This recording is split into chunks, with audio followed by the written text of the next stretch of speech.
I guess ang ating special guest for tonight is ready. At ayan po, ipinapakilala ko po sa inyo, the Miss Philippines Earth 2020, Miss Malita Davao Occidental is no other than Bernielle Dela Cerna. Hello, Miss Mia. How are you? Hi, good evening. I'm fine. Wow, you're so pretty pala. Oh my gosh. Iba yung dating mo sa live. Thank you. Bago ang lahat, kamustahin muna kita. How are you ngayon sa Davao? Are you staying currently in Davao or are you in Manila? I'm staying here in Davao actually. And we're still under GCQ rather. Oo, dito rin sa Manila, we're still on GCQ and sana sa mga viewers namin, be hopeful lang guys, be positive. At na kahit hindi po natin nakikita actual at na-reach natin ang ating feature guest for tonight. Kamusta naman si Miss Mia? At bago ang lahat, ayun nga pala mabanggit ko. Parehas kami ng pangalan, Mia. Mia and Mia. Nakakatuwa. So, How do you spell your Mia? M-I-Y-A. Pero yung data is walang Y. I don't have Y. Now, I would like to ask first, please, Miss Mia, introduce yourself to everyone. Again, I'm sorry. Okay, Miss Mia, please introduce yourself to us. So hi, my name is Bernielle Dela Cerna. I'm Miss Philippines Eco Angel representing the municipality of Malita, province of Davao Occidental. I am 23 years old and a visual arts college teacher. Wow, visual arts. Can we ask more about that? Ano po ang pagiging visual arts teacher? What's all about it? It's not just about practicing the basic principle of arts, but it is about studying the different examples, just like painting. How we study the story behind Mona Lisa, the Starry Night, and then in the field of sculpture, we study different examples of that. Wow, so you are more of in arts. So galing sa arts, how did you come up joining into the pageantry world? Ano ang backstory dyan? Paano ka napunta sa it's because it's through art that I appreciated, especially the natural beauty of Mother Earth. That's why I advocate for proper solid waste management to maintain its natural beauty. And also, it's because of art that I became an advocate also for the indigenous people to preserve their cultural and heritage. So that's why art has something to do with my advocacy. It's because it serves as my eye opener. Okay, so your advocacy is more of helping the indigenous people and promoting them, tama ba? Yes, and also in keeping our ocean clean, especially in Malita, that we are blessed for having healthy water. So that's why I advocate for it. Okay, so matanong naman kita, how do you see how relevant is your advocacy nowadays? Ang daming nabago this 2020, no? There's a lot of changes lalo na sa ating generation. So, how relevant is your advocacy?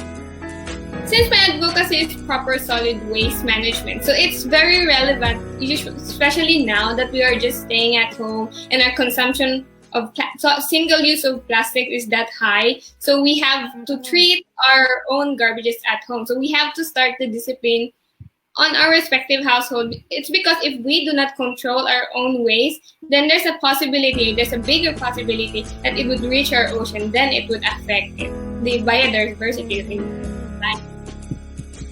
Okay. So I would like to ask pala, Miss Mia, sa dinami-daming pageants sa Philippines, we all know yan sa mga viewers natin, no? Alam natin that the Philippines is the powerhouse of the pageantry sa buong mundo. Sa dinami-dami ng pageantry, bakit Miss Earth? And, bakit Miss Earth ang iyong napili na salihan? I chose Miss Earth. It's because it has a purpose of maintain. Not just it's not just about getting the crown, but its purpose is to save Mother Earth, to inform the younger generation how to take care of the earth. Because if we do not do this, then how can we pass on the values that we want the younger generations to get? Okay. So what are the motivations for you na to push through into joining the beauty pageant? So my motivation is that I have a greater support from my team, and they do believe in me, the same that I believe in myself, and then I do motivate that I have my own purpose, so I have to do my best to live my purpose. That's why I'm really motivated on getting the crown. Okay, so I have a question since you mentioned your team. Sino ba ang pumili na sumali dito sa Miss Philippines Earth? Ikaw ba or yung nag-handle sa'yo or yung team mo? I myself, I volunteered myself to join the Philippines Earth because knowing it's a greater platform once you were this, you have the chance to speak in front of many people. So I am, as a teacher also, I can use this platform, especially joining beauty pageants, to influence people, not only my students. Okay. Now I can see as well sa mga viewers namin sa nakikinig sa amin, no. I have a good question kay Miss Mia since nowadays sa mga pageantry, we can see a lot of enhancements and improvements sa ating mga kababaihan. How do you see it now, Miss Mia, na are you ikaw ba'y sang-ayon sa pagbabago ng or changing something in yourself? Like tayo kasi mga Pilipino, we are morenos.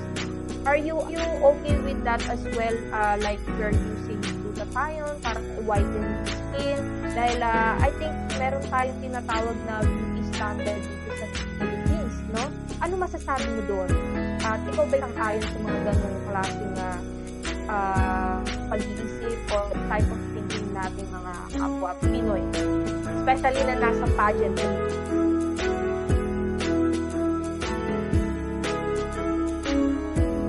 Okay, medyo nawala ang ating featured guest. Medyo mabagal ang ating internet connection. So habang inaantay po natin siya, no?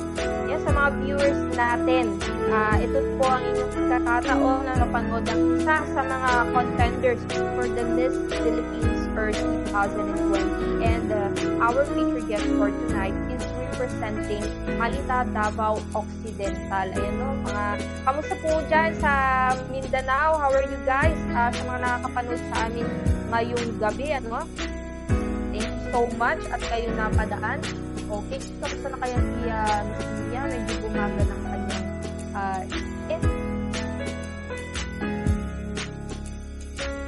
okay, and shout out to Mr. Timothy Robinson. Hi Tim, how are you tonight? Thank you so much. At shout out to Otos Patty. Hi Otos Patty, thank you so much for watching. Go go go. Yan. Okay, nawala si Miss Mia, and habang inaantay natin siya, shout out muna tayo, no, sa lahat ng ating viewers for tonight. At oo nga pala, bago yan, sa mga viewers natin, bangan nyo ang aming tuloy-tuloy na pag-uusap at nagbabalik si Miss Mia. Hello, Miss Mia. Yeah. Umuulan ba dyan ngayon sa Davao? It's quite cloudy. Pero mababat. What can you say about the nowadays beauty standards na tignan ngayon, especially tayo mga Pilipinas? We have this morena skin type, pero some people, especially dun sa sumasali sa pageantry, they chose to whiten the skin. Ano masasabi mo dun, and do you have any advice or tips that you'd like to give to them? So we differ from each other, right? We have different perspectives in life. So my answer is not based on other opinion, but my opinion only. So on that question, I am not into whitening. It's because I wanted my skin color because it gives me confidence. Just all you have to remember is where you think you are confident with yourself, then go for it. So it differs. We differ it from each other. So I myself, I prefer my skin color because it is a standard for being Filipino. So I'm not being racist here, but I just love my color. Yes, so sa mga viewers namin dyan, I hope nakakuha naman kayo ng konting aral or konting tips. At syempre, inad din ni Miss Mia that it's only her opinion, so no hurtful feelings sana sa ating mga viewers, no? Wala naman kami pakialam kung gusto nyo magpaputi as long as hindi tayo nakakatapak ng kapwa and you You're feel confident. comfortable. Yes, correct. So I have a question, Miss Mia. Now that I heard that Miss Philippines Earth is you have a virtual pageant at the moment. Anong nararamdaman mo? What challenges are you experiencing through from experience? So since it's virtual, it's quite challenging for me since it's my first time on a national pageant. It's my first time hearing a virtual pageant. So as I experienced a lot of challenges, just like searching for a good connection or having a good signal. It's because if you don't have a good signal, then your performance can be interrupted or it can disturb your performance. So no matter how beautiful you look like or how beautiful your dress is, as long as you have a slow signal, then it's useless. And then also, since Davao is under GCQ and we cannot roam around, go from different places, whatever we want. We have to follow rules. So our movements are limited, very limited. So we have to, what we call is we have to maximize our own space at our own house. So we have to rearrange our things just to give the viewers a beautiful background and we can perform well. So that's the challenge there. But I find that challenge as a motivation because you'll never enjoy your winning once you won't experience hardship.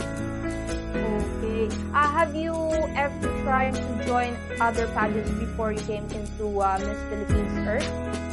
Yeah, I've tried 4 pageants before. I started at school in our barangay, then I represented our school again. So I do have a little experience about pageants. Okay. So how about on your own opinion? Is this your hobby or is this your passion talaga, being in the beauty pageant? It's my hobby. At first, I'm a shy type of person. Mm-hmm. So when I joined pageant, my very first pageant, I always cry. Since because I started, they just kinuha lang yung ID ko just to join a beauty pageant without my decision. So I joined that pageant. I always cried during that time. But after that one, it gave me a lot of opportunities. It opened a lot of doors. So at that moment, I started to enjoy the pageantry. Since knowing you'll get to know different girls, you'll see different types of ladies, different personalities. That's why I enjoy that one. Joining pageant now I find it very fun. Okay, so you mentioned it opened a lot of doors and opportunities for you. What did the beauty pageant change in your whole life, in your lifestyle, in your attitude, or sa buhay? Ano sa tingin mo ang nabago ng beauty pageant sa iyo? Well, it helps me to be an advocate, to be a spokesperson. So it's because of my beauty pageant that I do fight for the IT communities and I do fight for maintaining the oceans healthy. So that's the good thing about pageant is because they know you as what you live, as what is your purpose in life. Then it's because of your purpose that many people would call for you just to be their spokesperson, just to be an advocate of this field. So that's the good thing about pageant. You live with a purpose. Okay. So I also would like to ask you, ano-ano nga ba ang mga activities ngayon, upcoming activities for the Miss Philippines Earth? Well, tomorrow is our intelligence, so we will be on an interview, a one-on-one interview with a judge who will be judged according to our intelligence. So next in 24, it will be the regional costume. So we only have 2 live shows left. So before the coronation night. Okay. So, malapit-lapit na yan mga viewers natin. At may shoutout tayo dito. Sabi ni Zeus, Tungtungan Challenge. Ikaw ba fan ni Miss Mia? Ayan, maraming fans ni Miss Mia. Sabi ni Jasper Dela Cruz, go Ma'am Mia. Wow. At dami mo palang fans. Sabi ni Kiele Chirena. Wow. Ang hirap naman na banggitin ng representing Malita kasi. You'll have the big support system. And then you'll be happy knowing that people are just behind you just to support you. So it would be a good thing. It boosts my confidence also. Kamusta naman ang pagsuporta ng buong Malita Davao Occidental sa iyo? Well, they're very supportive, and I really love the support that they are giving me. It's because it serves as my inspiration to get the crown. That's the good thing having their support, because I do feel special when I feel their support. Now that we heard that Miss Earth has a virtual pageant, so that means candidates are not seeing each other kasi sa GC or ACQ. Yeah. Oh. How about the preparation in your competition? Like what you said, regional, para sa costume ba yun? Sino nag-prepare ng iyong costumes? Do you have teams or do you do it by yourself? Like makeup, costumes, and everything? Like creating a video for yourself? So I have my team during the live shows, and my costumes and my attires are provided by the Malita. So they're very supportive when it comes to that thing. So I prepared my things a long time ago. It's during March that I prepare for my Miss Earth journey. So I'm very thankful for Malita because they do give me the support from since day one that I joined Miss Earth. And then my team also, they do make sure that I'll have a beautiful background. I have a good stage where I can walk smoothly. Okay. So far sa pagsali mo sa lahat ng beauty pageants, anong nakita mo challenge throughout the years na sumasali ka sa iba't ibang pageant? But the biggest challenge, especially in pageantry, is when there's a tendency that you'll compare yourself to other girls. There's a tendency that your confidence will be what do you call this one? Mai-influensyahan once you always compare yourself. So what I always do is I always think that every girl differs. Every girl shines in different way. So I don't usually compare myself to other candidates so that my confidence would not be affected. Okay. Kamusta naman ang love life ni Miss B? Is there a supportive boyfriend? Yes, I do. Actually, wow. he supports me all the way. Actually, he's the reason why I joined pageantry because he pushed me. He believes in me. Wow. Your boyfriend pushed you para lang sumali sa beauty pageant? Yes. Nakakatuwa. Yan sa mga viewers natin na nakakarinig sa sinabi ni Miss Mia. Nakakatuwa kasi hindi lahat ng partners are very supportive sa kanilang mga partners na who want to be in the pageantry, especially it's in beauty world entertainment as well. Expose tayo ang babae man or lalaki sa iba't ibang people, no? So, wala naman siyang sa'yo, hindi naman siya, wala naman trust issues. Siyempre, you're in the pageantry, Miss Mia. Ang iyong katandaan na isa sa publiko. No, we do have a big trust with each other. So that's the good thing about our relationship. So, he's truly supportive sa'yo. Yeah. Okay, what can you say to all the viewers, especially girls out there that who loves pageantry as well, joining pageantry, what can you tell them, like encouraging words, especially dun sa mga gustong pasukin ng pageantry? So you have to always take the opportunity. Kasi ako, before I started pageantry, I have a lot of opportunities that pinabayaan ko lang. It's because I was afraid that my parents won't agree. I am afraid of being judged by other people. So in the end of the day, I always, may pinagsisisihan ako kasi hindi ko kinuha yung opportunity na yun. So my advice is to always take whatever opportunity might come in your life, because once you have that regret, and then you can never go back to that moment. So you have to live your life to the fullest. Okay. O maiba naman tayo, bukod sa pageantry, sa mga viewers natin, no? Huwag naman natin masyado i-Q&A si because tomorrow she also have an upcoming activities for the Miss Philippines Earth, representing the Malita, Davao Occidental. Okay, let's go naman dito sa worldwide situation at the moment. Anong lessons ang natutunan during the pandemic situation? You learn something or realize something throughout? Yeah, I learned the value of time, especially during this quarantine where we are to stay at home.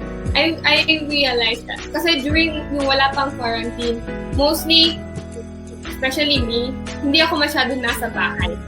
So, not knowing na lagi akong wala sa bahay, doon hindi ko nabibigyan ng time yung family ko. So, during this pandemic, the good thing is that I got the time to bond with my family. And also, I have the time to practice my skills in art. Since I have fields where I am not that strong, especially in colored painting. So, during this pandemic, I learned to practice that one during my free time. So, I do have a lot of free time. Okay. So, is there any other skills pa na natutunan mo during lockdown? I also learned calligraphy. I practice that. You have to try that one. It's fun. Yes. I also tried that. Kaso lang, pag hindi mo makuha, no, nakakainis minsan.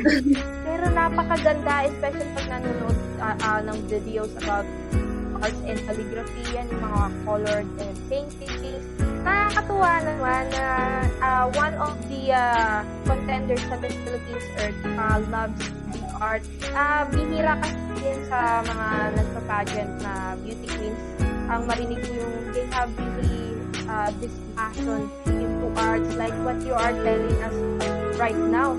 So, after this pageantry, manalo or matalo sa Miss Philippines Earth, do you have any plans like any other pageants, or magpapahinga ka na, or focus sa career? So after the Miss Earth, I'll be joining pageants also, since experience is the best learning. So every experience, every pageant that I join, I gain learning. So, and also aside from that, I plan to study for my master's. And after taking master's degree, I would also study for my fine arts so that I can be an artist. And then I'll continue my advocacy also, even if I lose or if I win, still my advocacy is there. My advocacy won't stop. It's because my advocacy comes from my heart. It's really from my heart, and I would really want to pursue my advocacy even if I'm not into pageantry now. If I reach the age where I am not allowed to join pageant, I would still go back to my advocacy, to keeping the whole oceans healthy and for the IP community. Okay. So I have a question regarding what you have just mentioned. In what ways do you show your advocacies, like the love for the ocean and the indigenous people?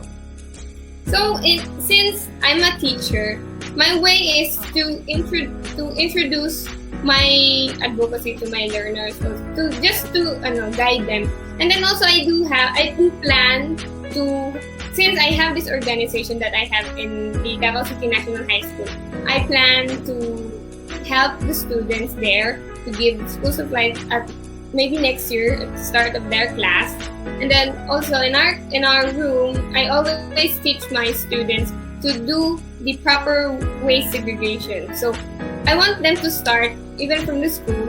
Kasi pag natutunan niya sa klase, na-apply yan sa bahay. Then once that attitude is being adopted, then it would be innate sa kanila. So they are the one to teach sa kanilang mga younger brothers or sisters. So that's why discipline is what we need for us to get the change that we want. Wow. I hope you really good results sa iyong mga plano and journey sa buhay. No, I like your advocacy and the way you see how you want to bring it para makatulong sa iba. And ayan, we have here a question from our netizen. She said, from Miss Laila Pedrosa, are the Echo Angels Miss Earth Philippines candidates are aiming to follow the footsteps of Miss Earth Karen Ibanco? Wow, that's a question yan. I guess we have our own way as the Echo Angel. So we'll have those other queens as our guide. Kasi we do, as what I've said kanina, we shine on in different way. So since Karen Basco is our past Echo, our past Miss Earth, so she will serve as our inspiration. Then we will guide our actions according to what they are doing. So all of the Miss Earth, all of the beauty queens will serve as an inspiration for us Echo Angels. But we do have our own purpose. We shine on our own way. So yes, correct. Yan sa mga viewers din, no? Na if you feel jealous sometimes sa ating kasamahan, do not feel that way. As nabanggit ni Miss Mia, we shine our own way, our different way. So yan, kapag hindi nyo pa time, okay, magmadali. It's going to you will get there as well. I have a question pala, Miss Mia, regarding sa iyong syempre, you are competing for Miss Earth. Ano sa tingin mo, in your opinion lang ano sa tingin mo ang pinagkaiba mo sa ibang contenders that makes you unique? What makes me unique is that I live for my purpose. I joined beauty pageants because of my purpose. So that's why I entered on a national stage, voicing out my own purpose. My purpose is the one that drives me, and the one that would lead me to getting the crown. Wow! Ayan sa mga viewers namin, akala nyo, sasabihin nyo, yung ganda ko. Hindi. No, it's not about beauty. It's about having a purpose. But beauty is not if you don't have a purpose in life. So you have to live in a purpose. I agree. Okay, sa iyong sa mga susunod mong activities for the Miss Philippines Earth, do you want to promote something like your team na nag-aawak sa'yo at tumutulong sa'yo at mga designers na tumulong na i-enhance, improve ang iyong mga costumes, and you want to promote yourself para sa upcoming activities for the coronation night, especially to the viewers who want to follow your updates and yes. So please do like my page, Mia Bernielle Bautista Dela Cerna, and also please do like my team faces. Then follow me on Instagram, Mia for Green, and then please continue to support and watch our upcoming live show, especially tomorrow. Okay, saan nila papanood na Mia ang inyong mga activities for NPE 2020? You just go visit the Miss Philippines Earth page, official page. Then there, you'll see the live, the announcements. Oh, you have to, just follow that page. Then you'll be updated. Meron ba kayong ongoing online voting for now? No, we don't have. Kasi, just only the Hana. That's Hana no siya. And I believe yung magta-top one dun is going to be a brand ambassador of the Hana shop, right? Yeah. Okay, once again, thank you so much, Miss Bernielle Dela Cerna from Malita, Davao Occidental. I wish you good luck sa iyong journey sa buhay, and I really love your advocacy, what you have shared with us tonight. Any last words you'd like to say to all the viewers, especially sa mga being hopeful pa rin na sana maging maayos ang ating country from the outbreak? So my advice is since we are to to adapt the new normal. So what we should do is we should be careful, especially today that we experience it. We should always follow rules. If given the chance to never go out, just stay at home. It is for your own safety. And then even if you're at home, then just don't forget to educate yourself. You always have to read and then attend online seminars for you to always practice your mind. And then remember that what we experience today is just a reflection of how we take care of the Mother Earth. So we have to do our best always so that our children and the next generation can also experience what beauty can Earth give. Okay. And Miss Mia has mentioned as well that she is a teacher. Do you have any words sa mga viewers natin, especially sa mga estudyante? So that's what I said earlier. Do not stop on learning. Kasi learning does not only exist in schools. So you have to find ways where you can learn. So especially today that online classes are ongoing. So for those who cannot afford, since hindi naman lahat given na may pera. So there are free online seminars where students and teachers also can learn. So you just have to attend that one. So you have to also read books, then practice your certain skill that you want. And then if you want to learn, you can follow the Simeo. And then on YouTube, you can follow Vival because they do have these online seminars and online workshops for everybody. Okay, as a teacher, in your opinion, ikaw po ba yung sang-ayon sa online class? But this is only my opinion, ha? So I do find online class as a alternative lang kasi online class does not cater the different types of learners kasi, and then it cannot cater also if learners would really learn kasi not all the time na nakukuha lang or natutunan lang ng students sa module ang kanilang learning kasi they do have to experience the experiential learning where they have to base it on a reality. So I am not into online. Okay, once again, Ms. Mia, thank you so much for sharing your time. Ikaw po ba'y busy kanina bago ka nag-live? No, I was just resting because I do whenever I do have show, I plan to rest myself so that my performance will be better for tomorrow's event. Ayan, okay. So, hindi natin na patatagalin ng interview ngayon para paghandaan ng aking Miss Malita Davao Occidental ang kanyang competition for tomorrow. Suportahan niyo po siya by following her social media accounts para makita niyo po ang kanyang updates. You can see her name on the ticker below, Miss Mia Bernielle Dela Cerna. Once again, Miss Mia, thank you so much for sharing your time with us. It's an honor to meet you virtually.